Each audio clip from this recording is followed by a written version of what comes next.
You don't really believe that. Oh, so you're telling me that it would be celebrated? Well, let me. They were pushing back against Markwayne Mullin. Well, hold on. You tell me.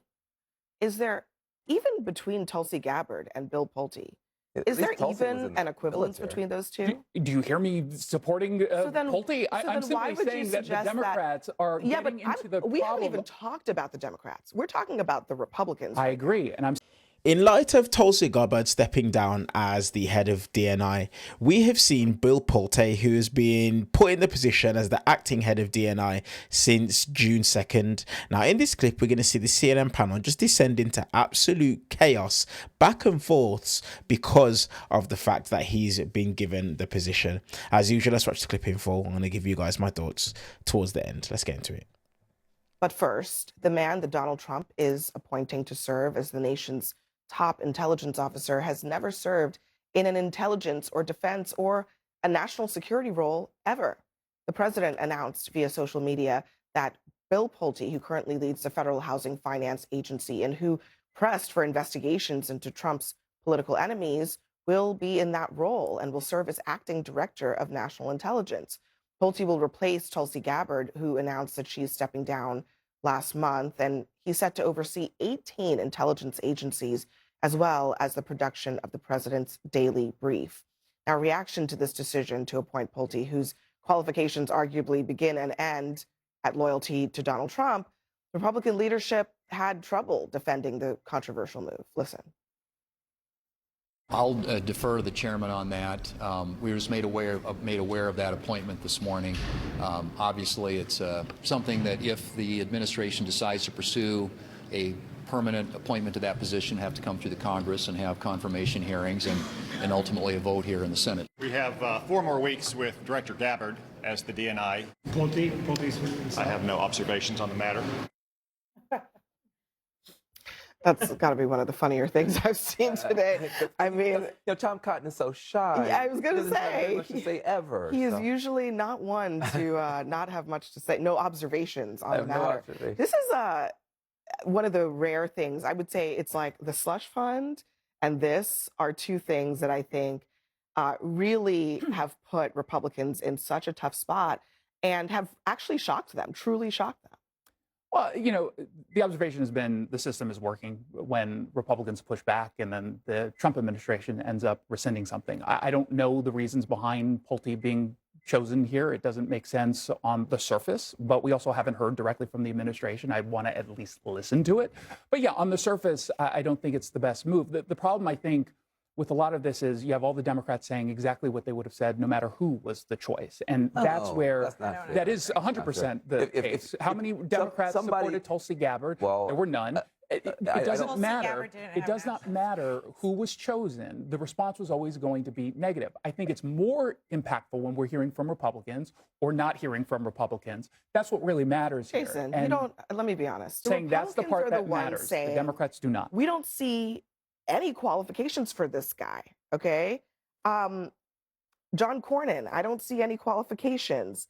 John Thune, we don't need a weaponized DNI. Lisa Murkowski, Gabbard had a level of background that you would say, okay, I understand that. I'm not sure he does. So I don't think this is really about knee-jerk partisanship, and I don't think you think it's about knee-jerk partisanship. I'm saying for the Democrats, there are either qualifications or are there not. But are Democrats right? Yeah, no, that's my point. Is I'm saying yes, that they are. Yes, in this case, I believe that they are. My point, Democrats. Listen, the graphic you just had up. Fair assessment of how Democrats have treated every single appointment from this administration. Okay, well, listen, the graphic you just had up of Republicans, the graphic that we just saw of Republicans talking against this included John Cornyn, included Tom Tillis, included People Bill who Cassidy. the Trump administration have called out who are now free to exercise their John conscience. Thune, who's the but I think, listen, I think a lot of Republicans held their nose, bit their tongue, gave Donald Trump a lot of leeway and grace, and voted for people who they thought were clearly unqualified. People like RFK Jr., people like Kristi Noem, people like Pam Bondi, and it has turned into an absolute disaster for the administration. I think that 5 months away from an election, with all of these folks who are now free to speak and do what their conscience is asking them to do, you are not going to get the same level of complicity from the Republicans. Go ahead, Brad. Let me go ahead. I would agree that what the Democrats say about any Trump nominee doesn't matter because they're against Trump. If he cured cancer, they'd be against Trump. Now, the Republican senators, their current objections to this nomination or caution on it, and frankly, their position with regard to several things with the White House is noteworthy. Last week, I sat in that chair and said that the Republicans leaving town rather than approving reconciliation in protest of the slush fund was a big deal. I was laughed at on this table. In fact, it was a big deal. That's why the slush fund is not there anymore. You were laughed? Yes, I was. Yes, I was. Last week at this show, the Republican Senate. I wasn't here. There's 100 parties. There's 100 parties in the U.S. Senate, right? There's not 2, and they all have the ability to shut the place down or pull the fire alarm. And so, I think that the White House has a problem with this nomination. I don't think that they're going to be able to sell it. I think, as John Thune said it, if he's an acting secretary, that's great.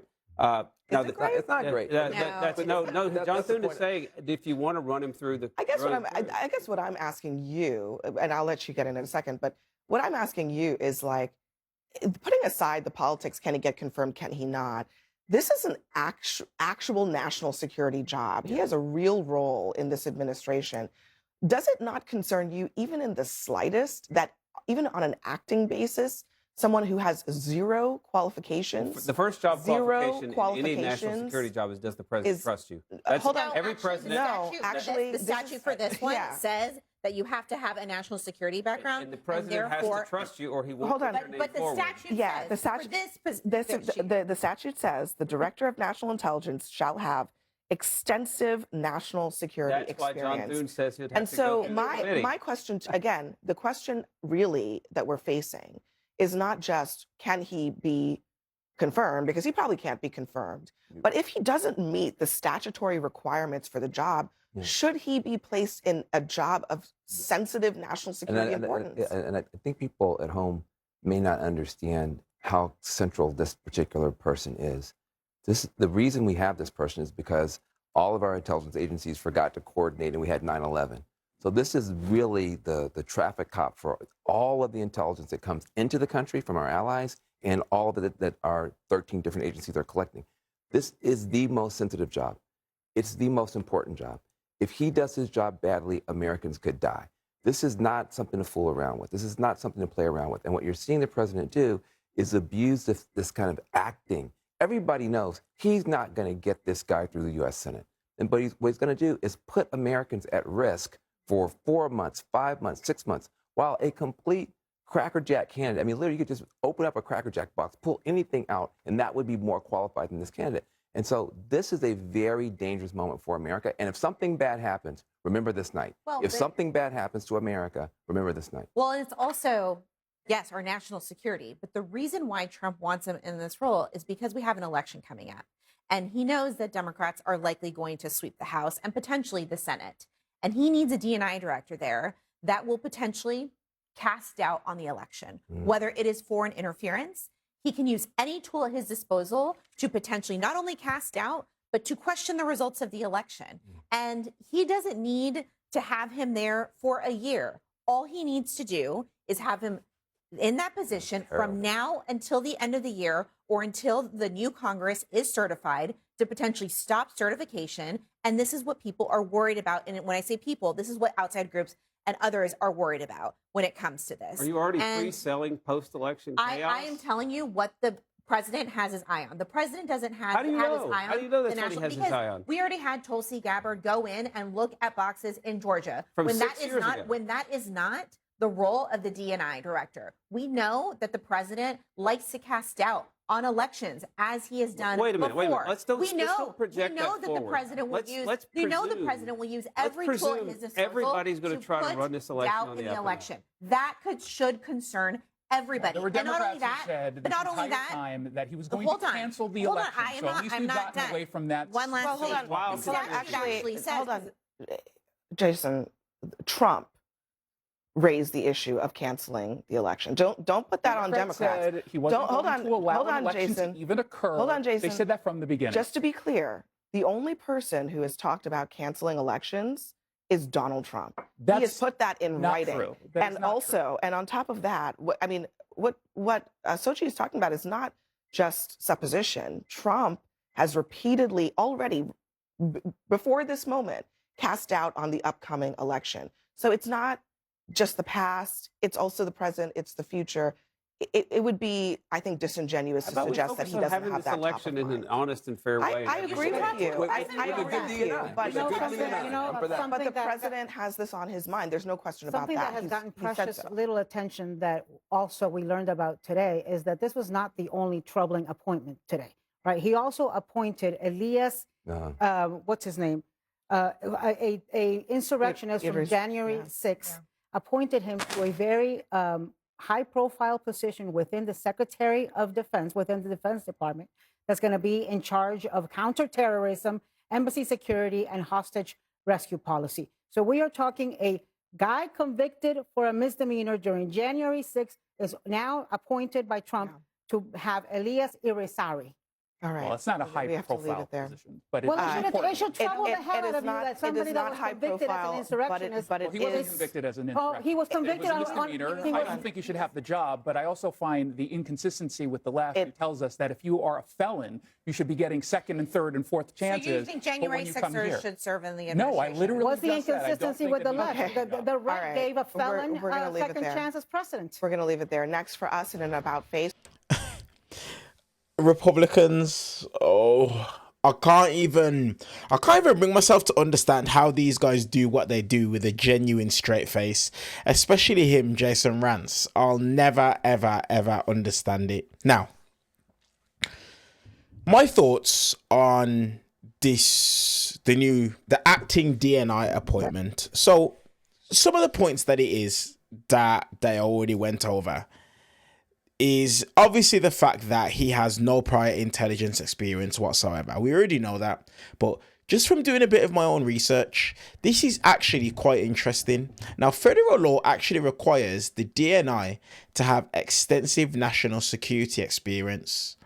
Now, this is a standard that Bill Pulte, he doesn't meet in any way, shape or form. He doesn't. Now, Rep. Jim Himes, a ranking member on the House Intelligence Committee, said, Pulte is not qualified even by Trump administration standards, adding his sole qualification is unconditional devotion to Donald Trump. Now, that right there should, regardless of what side of the aisle you're on, that right there should speak volumes, because this is clearly not an individual that is here to do the job that the head of the DNI should be doing. This is obviously someone who is here, who has loyalty to Donald Trump and will do whatever Donald Trump's bidding regardless. That's exactly what this is.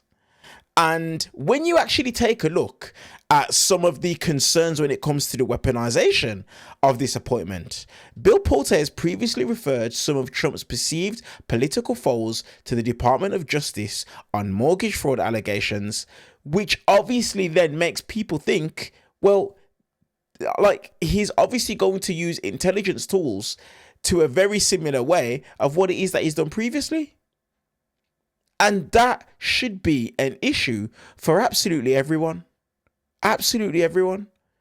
Now, the fact that it is that you have actual Republicans that are actually growing a bit of a spine and coming out and saying what it is that they're saying, this is important.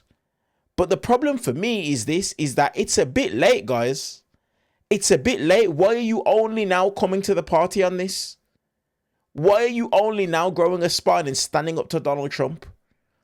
That should be something that worries each and every single one of you as Americans.